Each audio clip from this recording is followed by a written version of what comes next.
ദിവ്യരക്ഷകനായ ഈശോയിൽ സ്നേഹമുള്ളവരെ, ദൈവം ആരാണ്? ദൈവം എങ്ങനെ പ്രവർത്തിക്കുന്നു? നമ്മൾ എങ്ങനെയായിരിക്കണം? നമ്മൾ എവിടെ തുടങ്ങണം? എന്നിങ്ങനെയുള്ള 4 ചോദ്യങ്ങളാണ് ഇന്നത്തെ വചന വിചിന്തനത്തിലൂടെ നമ്മൾ ദർശിക്കുക. ദൈവം ആരാണ്? പഴയ നിയമ ഗ്രന്ഥങ്ങളെല്ലാം പരിശോധിക്കുമ്പോൾ ഞാൻ നിങ്ങളുടെ ദൈവവും നിങ്ങളെൻ്റെ ജനവുമാണ് എന്നുള്ള ആ ഒരു ഉറപ്പ് ദൈവം തന്നെ നൽകുന്നുണ്ട്.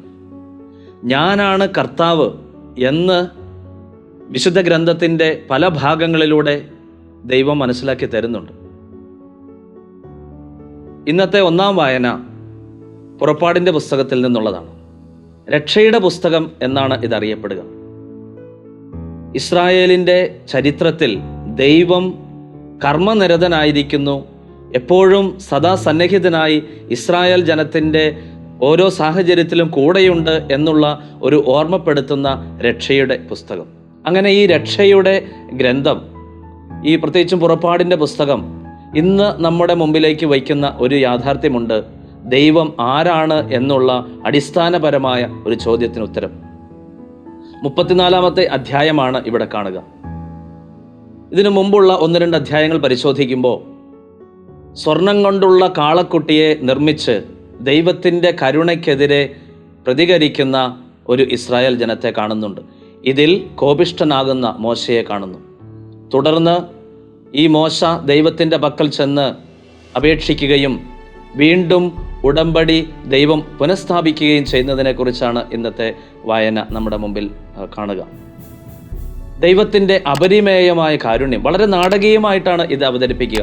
ദൈവം മോശയോട് പറയുന്നു, നീ സീനായി മലയുടെ മുകളിലേക്ക് കടന്നു വരിക, ആരെയും കൊണ്ടുവരരുത്, ഒരു മൃഗങ്ങളോ മറ്റു വന്യജീവികളോ ഒന്നും ഉണ്ടാവരുത്, അതിരാവിലെ എത്തുക, വീണ്ടും ഒരിക്കൽ കൂടി ഞാൻ കൽപ്പനകൾ നിനക്ക് എഴുതിത്തരാം എന്ന് പറയുകയാണ്.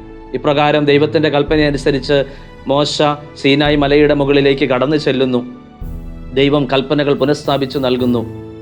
അങ്ങനെ ദൈവം മോശയുടെ അടുത്ത് ദൈവം ആരാണ് എന്ന് വെളിപ്പെടുത്തുകയാണ്. ഇപ്രകാരം വചനത്തിൽ കാണുന്നുണ്ട്, കർത്താവ് എന്ന നാമം പ്രഖ്യാപിക്കുന്നതായിട്ട് വചനം നമുക്ക് വെളിപ്പെടുത്തി തരുന്നുണ്ട്.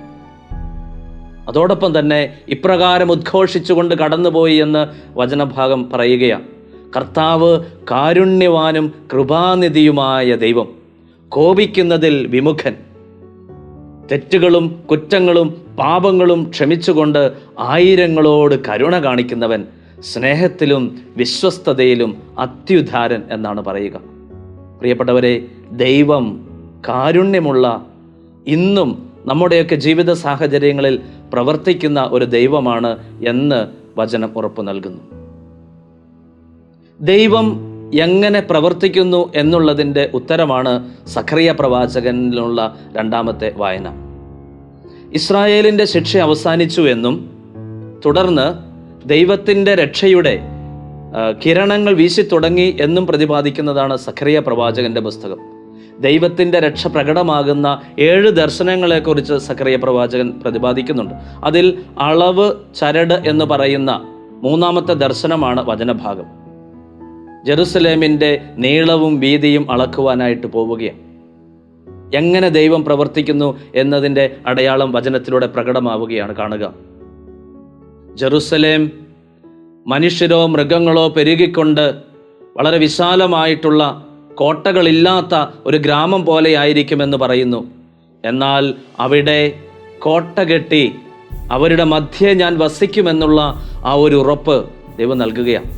സിയോൻ പുത്രി, നീ ആനന്ദിച്ച് ഉല്ലസിക്കുക, കാരണം ഞാൻ ഇന്ന് നിങ്ങളുടെ ഇടയിൽ വസിക്കും എന്ന് വചനം സാക്ഷ്യപ്പെടുത്തുന്നു. പ്രിയപ്പെട്ടവരെ, ദൈവം എങ്ങനെ പ്രവർത്തിക്കുന്നു എന്നുള്ളതിൻ്റെ വ്യക്തമായ ഒരു ഉത്തരമാണ്. അതായത് നമ്മുടെയൊക്കെ ജീവിത സാഹചര്യങ്ങളിൽ, നമ്മുടെയൊക്കെ കുടുംബ സാഹചര്യങ്ങളിൽ, നമ്മുടെയൊക്കെ അനുദിന ജീവിത സാഹചര്യങ്ങളിൽ ഇന്ന് നമ്മുടെ മധ്യേ വന്ന് വസിച്ചുകൊണ്ട് കർമ്മനിരതനായിരിക്കുന്ന ശക്തിയുള്ള ഒരു ദൈവമാണ് നമ്മുടെ ദൈവം എന്നുള്ള ഒരു ഉത്തരമാണ് നൽകുക. നമ്മൾ എങ്ങനെയായിരിക്കണം എന്നുള്ള ചോദ്യത്തിൻ്റെ ഉത്തരമാണ് വെളിപാടിൻ്റെ പുസ്തകം 21-ാം അധ്യായത്തിലൂടെ കാണുന്നത്.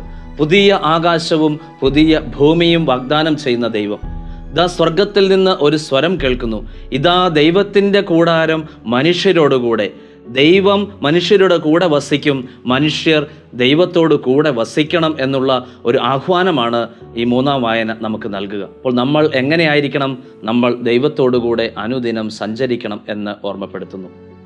നമ്മൾ എവിടെ ആരംഭിക്കണം എന്നുള്ള ചോദ്യത്തിൻ്റെ വ്യക്തമായ ഉത്തരമാണ് സുവിശേഷം നൽകുക. തൻ്റെ ഭാര്യയായ മറിയത്തെ രഹസ്യമായി ഉപേക്ഷിക്കുവാൻ തീരുമാനിച്ചിരിക്കുന്ന ഒരു സാഹചര്യത്തിൽ ദൈവിക വെളിപാടനുസരിച്ച് ഈ തീരുമാനം മാറ്റുകയും പരിശുദ്ധ മറിയത്തെ സ്വീകരിക്കുകയും ചെയ്യുന്ന ജോസഫിനെ കാണുകയും ദൈവം നമ്മോടുകൂടെ എന്നർത്ഥമുള്ള ഇമ്മാനുവേൽ, ഈശോ ജനിക്കുമെന്നുള്ള ആ ഒരു ഉറപ്പ് നൽകുകയാണ്. പ്രിയപ്പെട്ട സഹോദരങ്ങളെ, നമ്മൾ ഇവിടെ കാണുന്നത് ഒരു കുടുംബത്തിൻ്റെ പശ്ചാത്തലമാണ്. നമ്മൾ എവിടെ ആരംഭിക്കണം? നമ്മളുടെ ജീവിത സാഹചര്യങ്ങളിൽ ദൈവിക വെളിപാടുകൾ അനുസരിച്ച് ജീവിക്കുവാൻ നമ്മൾ പരിശ്രമിക്കേണ്ടത് കുടുംബത്തിലാണ് എന്നുള്ള വ്യക്തമായ ചോദ്യത്തിൻ്റെ ഉത്തരം നൽകുകയാണ്. നമ്മൾ കുടുംബത്തിൽ ആരംഭിക്കണം. കാരണം കുടുംബം എന്ന് പറയുന്നത് ഒരു ഗാർഹിക സഭ തന്നെയായിട്ടാണല്ലോ നമ്മൾ മനസ്സിലാക്കുന്നത്. ഈ 4 വായനകളിലൂടെയും നമ്മൾ രൂപപ്പെടുത്തിയെടുക്കേണ്ട മനോഭാവങ്ങൾ 4ആണ്. ഒന്നാമതായി, ദൈവത്തെ മുഖാഭിമുഖം കണ്ട മോശയുടെ മനോഭാവം. അദ്ദേഹം ദൈവത്തിൻ്റെ മുമ്പിൽ നിലം പറ്റെ താണുവീണ് സാഷ്ടാംഗം ചെയ്തുകൊണ്ട് പ്രാർത്ഥിക്കുകയാണ്, ഞങ്ങൾ ദുശ്ശാഠ്യക്കാരാണെങ്കിലും ഞങ്ങളോടുകൂടെ വരണമേ എന്ന്. എളിമയുടെ ഒരു പ്രാർത്ഥനാ മനോഭാവമാണ് ഇവിടെ വ്യക്തമാവുക. രണ്ടാം മനോഭാവം എന്ന് പറയുന്നത് ആനന്ദത്തോടെ ഉല്ലസിക്കാനുള്ള ഒരു മനോഭാവം. കാരണം നമ്മുടെ ദൈവം നമ്മോടുകൂടെ വസിക്കുന്നു, ജീവിക്കുന്ന ദൈവം നമ്മുടെ കൂടെ വസിക്കുന്നു എന്നുള്ള ആ ഒരു മനോഭാവമാണ്. മൂന്നാമത്തെ മനോഭാവം പ്രതീക്ഷയുടെ മനോഭാവമാണ്. നമ്മുടെ വേദനകളും ദുഃഖങ്ങളും കണ്ണുനീരും അവിടുന്ന് തുടച്ചു മാറ്റും എന്നുള്ള വലിയ പ്രതീക്ഷയോടെ കൂടിയുള്ള ഒരു മനോഭാവം. നാലാമത്തെ മനോഭാവം, ഏത് ജീവിത സാഹചര്യങ്ങളും കുടുംബത്തിൽ നിന്ന് ആരംഭിക്കാനുള്ള മാതാപിതാക്കളോടുള്ള തീരുമാനത്തിൽ, മാതാപിതാക്കളുമായിട്ടുള്ള സംഭാഷണത്തിൽ, മാതാപിതാക്കളുമായിട്ടുള്ള സ്നേഹബന്ധത്തിൽ ആരംഭിക്കുവാനും അതിൽ നിന്നുള്ള പ്രചോദനത്തിൽ ദൈവിക ചൈതന്യത്തിൽ തുടരുവാനുമുള്ള ആ ഒരു മനോഭാവമാണ്. പ്രിയപ്പെട്ട സഹോദരങ്ങളെ, ഈ വിശുദ്ധ ക്രിസ്തുമസിനായിട്ട് ഒരുങ്ങുന്ന ഈ അടുത്ത ദിവസങ്ങളിൽ ഈ 4 മനോഭാവങ്ങളെ നമുക്ക് വളർത്തിയെടുക്കുവാൻ എളിമയോടെ, ആനന്ദത്തോടെ, ദൈവത്തിൻ്റെ കൽപ്പനകൾ പാലിക്കുവാനുള്ള പ്രതീക്ഷയോടെ, അത് കുടുംബത്തിൽ നിന്ന് ആരംഭിക്കുവാനുള്ള തീരുമാനത്തോടെ നമുക്ക് ആയിരിക്കാം. പരിശുദ്ധനായ ദൈവം നമ്മുടെ അനുദിന ജീവിത സാഹചര്യങ്ങളിൽ പ്രവർത്തിക്കട്ടെ. ക്രിസ്തു നമ്മുടെ ഓരോരുത്തരുടെയും ഹൃദയങ്ങളിൽ നമ്മുടെ കൂടെ വന്നു വസിക്കട്ടെ എന്ന് ആഗ്രഹിച്ച് പ്രാർത്ഥിക്കാം. നമ്മുടെ ജീവിത സാഹചര്യങ്ങളിൽ പ്രതീക്ഷയായി ദൈവം കടന്നു വരട്ടെ എന്ന് നമുക്ക് പ്രാർത്ഥിക്കാം. ദൈവം നമ്മെ എല്ലാവരെയും സമൃദ്ധമായി അനുഗ്രഹിക്കട്ടെ. ആമേൻ.